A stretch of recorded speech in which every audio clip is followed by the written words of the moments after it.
আমার প্রিয় ষষ্ঠ শ্রেণীর ছাত্রছাত্রীরা, সেকেন্ড ইউনিট টেস্ট ইংলিশ সাবজেক্টে একটি চূড়ান্ত গুরুত্বপূর্ণ মডেল কোশ্চেন পেপার ও সাথে তার উত্তর নিয়ে পরীক্ষার ঠিক আগের মুহূর্তে শেয়ার করতে এলাম।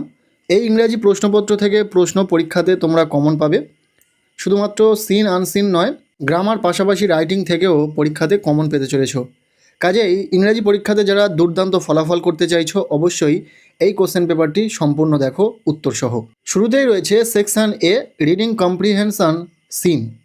নাম্বার 1 বলা হচ্ছে read the text carefully answer the following questions. এখানে একটি সিন রয়েছে, গল্পের একটি অংশ রয়েছে, যেটাকে তোমাদেরকে খুব ভালো করে পড়ে নিতে হবে। নিচে এর বেসিসে কিছু কোশ্চেন রয়েছে যেগুলোর অ্যান্সার তোমাদেরকে করতে হবে। ফার্স্ট রয়েছে ডেজ ওয়ান্ট বাই, দিন কেটে গেল। One morning the king came into Alicia's room, অর্থাৎ এক সকালে রাজা এলিসিয়ার ঘরে এলেন। He was sighing heavily and missed low spirited, অর্থাৎ তিনি গভীরভাবে দীর্ঘশ্বাস ফেলেছিল এবং তাকে খুব মনমরা দেখাচ্ছিল।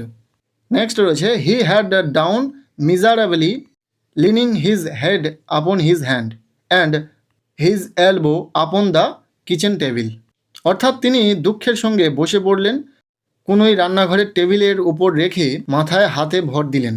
তাকে এতটা যে চিন্তিত দেখাচ্ছিল। এরপর এলিসা জিজ্ঞাসা করবে। Elisa asked what is matter papa, অর্থাৎ এলিসা জিজ্ঞাসা করলো কি হয়েছে বাবা। I am extremely poor my child, the king replied, অর্থাৎ রাজা উত্তর দিলেন আমি খুবই গরিব। এরপর রয়েছে have you no money at all papa, Elisa replied, Elisa জিজ্ঞাসা করলো তোমার কাছে কি একেবারেই টাকা নেই।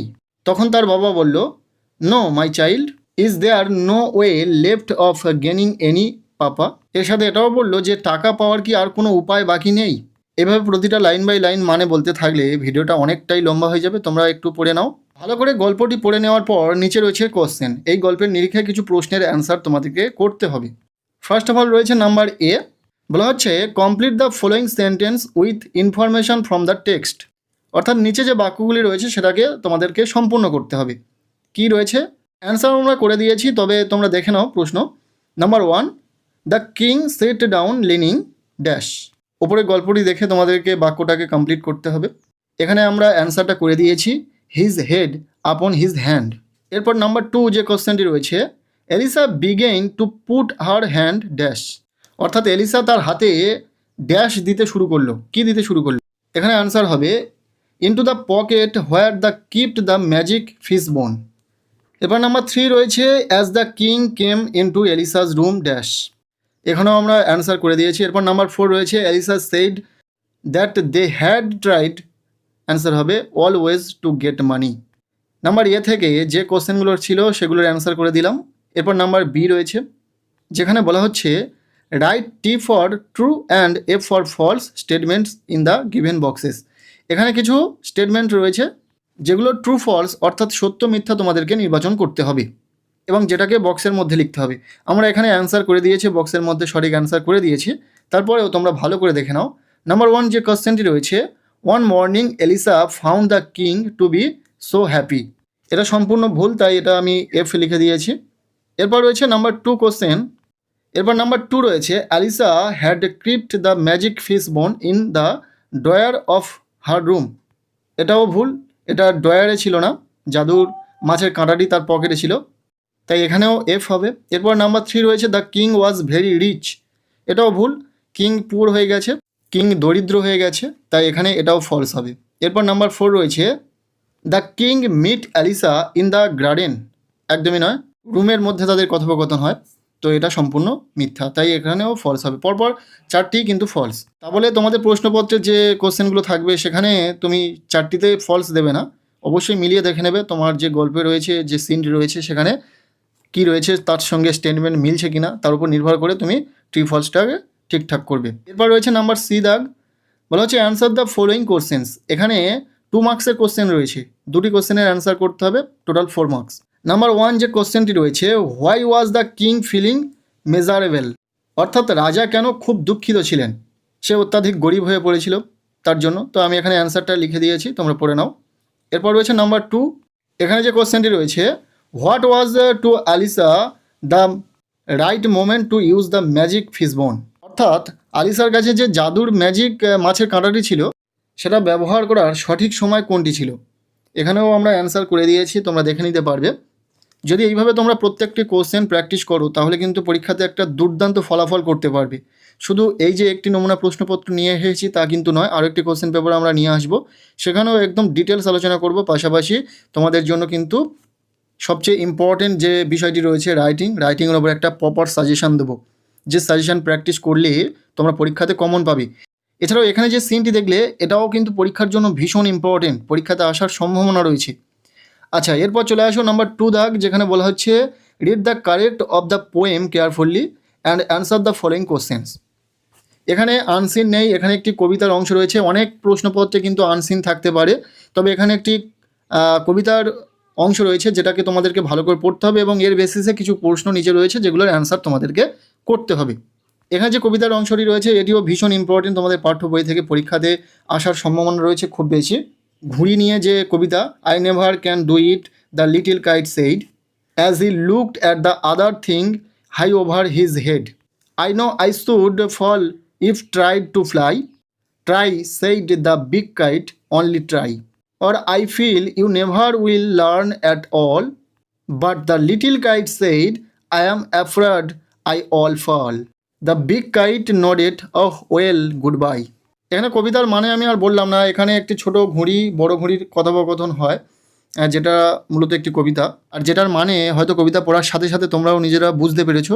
এছাড়াও তোমাদের যেহেতু পাঠ্য বই থেকে কবিতাটি নেওয়া, তো তোমরা প্রত্যেকেই জানো। যাই হোক, এই কবিতার বেসিসে যে যে কোশ্চেনগুলি এখানে রয়েছে, number A, tick the correct alternatives, অর্থাৎ এখানে সঠিক অ্যান্সারের ওপর তোমাদেরকে টিক করতে হবে। এখানে নাম্বার 1 যে কোশ্চেনটি রয়েছে, the name of the poet on the above poem is, উপরের যে কবিতাটি দেখলে সেই কবিতার লেখককে, কবির নাম কি? উত্তর হবে ক্যাথরিন পাইল।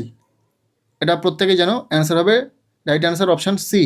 এরপর নাম্বার 2 যে কোশ্চেনটি রয়েছে, I never can do it said the, এই কথাটি কে বলেছিল?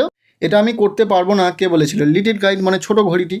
বারবার আমি ঘড়ি বলছি, তবে ঘড়ি নয়, ঘুড়ি বলে বাংলায়। যাই হোক, এরপর নাম্বার 3 দাগে যে কোশ্চেনটি রয়েছে, the little kite was afraid to, answer হবে ফ্লাই। নাম্বার 4 দাগের question, the big kite told the small kite to try. এরপর নাম্বার 5 যে কোশ্চেনটি রয়েছে, the big kite bade the small kite, answer হবে গুড বাই। এবং এছাড়াও নাম্বার বি দাগে একটি কোশ্চেন রয়েছে, what do other things mean in the poem. এই কোশ্চেনের অ্যান্সারটাও আমরা করে দিয়েছি, তোমরা দেখে নাও।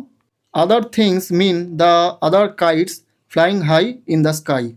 এরপর রয়েছে সেকশন বি। সেকশন এ থেকে যে সিন ছিল সেগুলোর সঠিক প্রপার অ্যান্সার আমরা করে দিয়েছি। এরপর রয়েছে section B, grammar and vocabulary. এখান থেকে যে কোশ্চেনগুলো রয়েছে এখানেও আমরা অ্যান্সার করে দিয়েছি। নাম্বার 3.8 দাগে রয়েছে, feel in the gaps using have, has, had. কোথায় হ্যাভ, হ্যাজ, হ্যাড বসবে সেটা তোমাদেরকে নির্বাচন করতে হবে। এখানে আমরা সঠিক জায়গায় কোনটা কি বসবে লিখে দিয়েছি। প্রথমে রয়েছে দত্তা ফ্যামিলি, এই ড্যাশে বসবে has, came to visit Kolkata for first time, Rita and Mita and two sisters, এই ড্যাশে হবে হ্যাভ, এখানে brought their camera with them. এরপর রয়েছে দে ড্যাশ, এখানে হ্যাড হবে, reached the station before the train left. কোথায় কি বসবে, হ্যাভ, হ্যাড, হ্যাজ, কোথায় কি বসবে লিখে দিয়েছি। এরপর নাম্বার বি দাগে বলা হচ্ছে, fill in the blanks using adjectives. কী কী রয়েছে, বিজি, ইয়াং, উইক, এই শব্দগুলি কোথায় কিভাবে বসবে সেটা তোমাদেরকে লিখতে হবে। রয়েছে mister Das is not dash, she is old, তাহলে এটা ইয়াং নয়, তাহলে ডাজ ইজ নট ইয়ং। এরপর রয়েছে dash but was keeps herself, weak, এখানে উইক হবে। এরপর রয়েছে বিজি, লাস্ট পরে থাকে বিজি, বিজি কথাটি এখানে লিখে দিলে হয়ে যাচ্ছে busy doing house hold works. এরপর রয়েছে নাম্বার সি দাগের question, feel in the blanks with appropriate prepositions.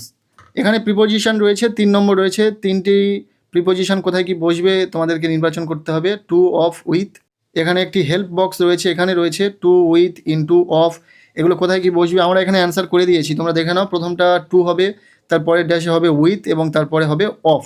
Grammar section আমাদের প্রায় কমপ্লিট। এরপর রয়েছে নাম্বার 4 দাগ, যেখানে বলা হচ্ছে make meaningful sentence with your own with the following words. নিচে বেশ কয়েকটি শব্দ রয়েছে যার বেসিসে তোমাদেরকে একটি অর্থপূর্ণ বাক্য তৈরি করতে হবে। ফার্স্টে রয়েছে ক্রেপ্ট। ক্রেপ্ট কথার অর্থ হলো যে চুপি চুপি নিঃশব্দে এগিয়ে চলে। ক্রেপ্ট দিয়ে এখানে একটি সেন্টেন্স দেওয়া রয়েছে, আমি লিখে দিয়েছি, দেখতে পাচ্ছ। The cat crept quietly towards the mouse. এরপর নাম্বার 2 দাগে রয়েছে স্পেশাল। স্পেশাল শব্দের অর্থ প্রত্যেকের জানা, বিশেষ, বিশেষ কিছু। এইভাবে একটা বাক্য রচনা তোমাদেরকে তৈরি করতে হবে। এখানে একটি সেন্টেন্স আমি লিখে দিয়েছি, today is a special day for our family.